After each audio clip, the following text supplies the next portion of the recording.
Hi friends, అందరు ఎలా ఉన్నారు? ఈరోజు అటుకుల పాయసం ఎలా ప్రిపేర్ చేసుకోవచ్చో చూసేద్దాం. ఈ కొలతలతో చేసుకుంటే అటుకుల పాయసం మంచిగా కుదిరి టేస్ట్ కూడా సూపర్గా ఉంటుంది.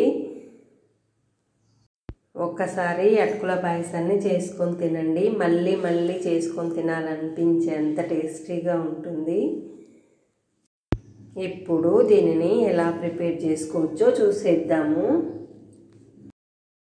దీనికోసము అరకప్పు బెల్లం తురుము తీసుకోవాలి. ఈ అరకప్పు బెల్లం తురుముని ఇలా ఒక బౌల్లో వేసుకోవాలి.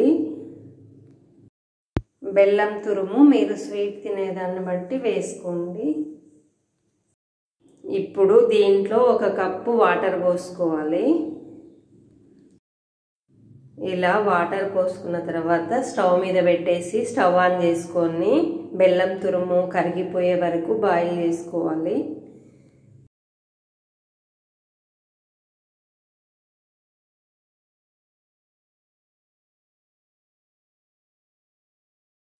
బెల్లం తురుము కరిగిన తర్వాత 2-3 నిమిషాలు అలా బాయిల్ చేసుకోవాలి. అంటే బెల్లం సిరప్ కొంచెం ఇలా తిక్కుగా అయ్యే వరకు బాయిల్ చేసుకోవాలి. ఇలా కొంచెం తిక్కుగా అయ్యే వరకు ఉడికించుకోవడం వలన అటుకుల పాయసం టేస్టీగా ఉంటుంది.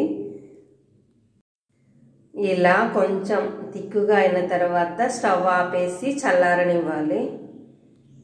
ఇలా పక్కన పెట్టేసిన తర్వాత స్టవ్ మీద బాండీ పెట్టుకొని దాంట్లో కొంచెం నెయ్యి వేసుకోవాలి. నెయ్యి వేడైన తర్వాత కొన్ని జీడిపప్పులు వేసుకోవాలి, కొన్ని బాదం పప్పులు వేసుకోవాలి. వీటిని మీ టేస్ట్కి తగ్గట్టు మీరు వేసుకోండి. ఇప్పుడు వీటిని మంచిగా కలర్ వచ్చే వరకు ఫ్రై చేసుకోవాలి. ఇలా కలర్ వచ్చే వరకు ఫ్రై చేసుకున్న తర్వాత వీటిని తీసి పక్కన పెట్టేసేయాలి. అదే బాండీలో ఇలా కొంచెం నెయ్యి వేసుకోవాలి. నెయ్యి వేడైన తర్వాత దీంట్లో 1 కప్పు అటుకులు వేసుకోవాలి.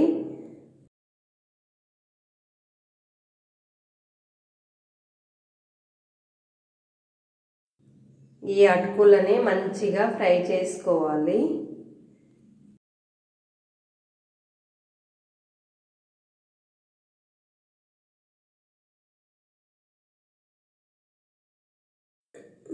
ఇలా లైట్గా కలర్ చేంజ్ అయ్యే వరకు ఫ్రై చేసుకున్న తర్వాత స్టవ్ ఆపేసేయాలి. స్టవ్ ఆపేసిన తర్వాత దీంట్లో అరకప్పు వాటర్ పోసుకోవాలి. ఇలా వాటర్ పోసుకొని 2-3 నిమిషాలు అలా నానబెట్టుకోవాలి. ఇలా నానబెట్టుకోవడం వలన అటుకులు తొందరగా ఉడికి పాయసం మంచి టేస్టీగా ఉంటుంది.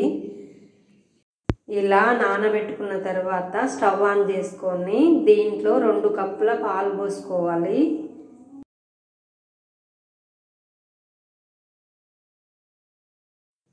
పాలు పోసిన తర్వాత మంచిగా ఒకసారి ఇలా కలుపుకోవాలి.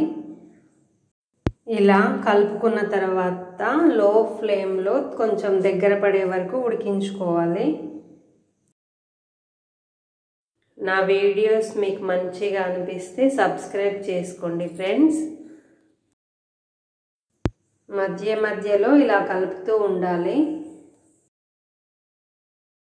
ఈ స్వీట్ని తప్పకుండా ట్రై చేయండి, చాలా చాలా టేస్టీగా ఉంటుంది.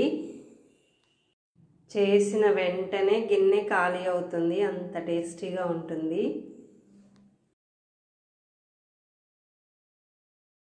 ఇలా కొంచెం చిక్కగా అయిన తర్వాత కొంచెం యాలకుల పొడి వేసుకోవాలి. యాలకుల పొడి వేసుకున్న తర్వాత 1 నిమిషం అలా ఉడికించుకొని స్టవ్ ఆపేసేయాలి.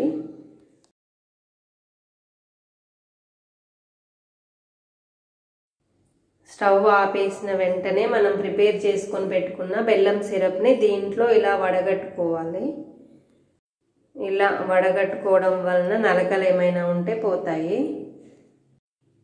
బెల్లం సిరప్ పూర్తిగా చల్లారిన తర్వాతనే పోసుకోవాలి, అప్పుడే పాలు విరిగిపోకుండా ఉంటాయి.